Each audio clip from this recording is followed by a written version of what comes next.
Indian National Lokdal party का प्रत्येक नेता, प्रत्येक पदाधिकारी 25 सितंबर को लेकर के पूरी तरह से कमर कसे हुए हैं, जहां खुद ओम प्रकाश चौटाला, अभय सिंह चौटाला के साथ साथ करण चौटाला, अर्जुन चौटाला और पार्टी के तमाम पदाधिकारी इस रैली को सफल बनाने को लेकर के लगे हुए हैं, क्योंकि इसी पर इंडियन नेशनल लोकदल पार्टी का भविष्य टिका हुआ है। 25 सितंबर की जो कैथल में रैली है वो तय करेगी कि इनेलो कहां पर इस वक्त स्टैंड कर रही है। 25 सितंबर की रैली तय करेगी कि आखिर महागठबंधन में अभय चौटाला को किसका साथ मिलेगा। 25 सितंबर की रैली तय करेगी कि लोकसभा चुनाव में इनेलो कहां पर रहेगी। 25 सितंबर की रैली ही तय करेगी कि इनेलो 2024 विधानसभा चुनाव में कितनी सीट ले सकती है, क्योंकि यहां पर इंडियन नेशनल लोकदल पार्टी हमेशा से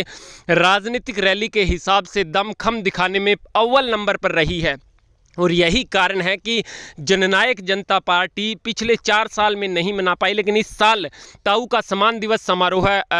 मना रही है, लेकिन वो भी राजस्थान में, क्योंकि इंडियन नेशनल लोकदल पार्टी इस बार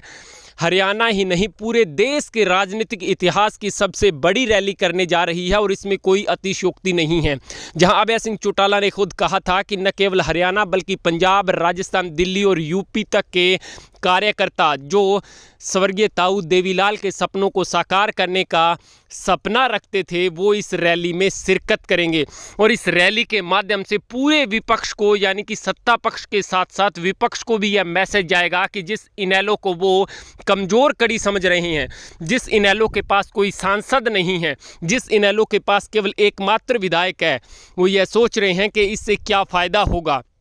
तो वोट परसेंटेज के हिसाब से इंडियन नेशनल लोकदल पार्टी उस दिन हरियाणा से पूरे देश में यह मैसेज देगी कि इनेलो को कमज़ोर समझने वाले शायद खुद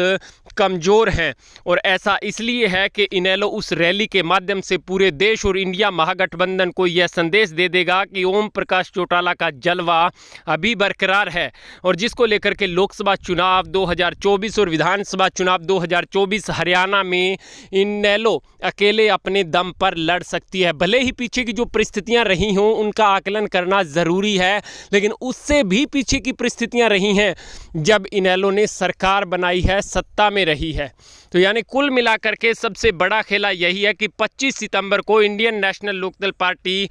हरियाणा में कैथल के मंच से पूरे देश के सत्ता पक्ष को और पूरे देश के विपक्ष को एक बड़ा मैसेज देगी। और उसके बाद इंडिया में जो शामिल नेता हैं, हालांकि सभी विपक्षी दलों को न्योता भेजा गया है, चाहे वो मल्लिकार्जुन खड़गे हैं, चाहे अरविंद केजरीवाल है, सोनिया गांधी हैं,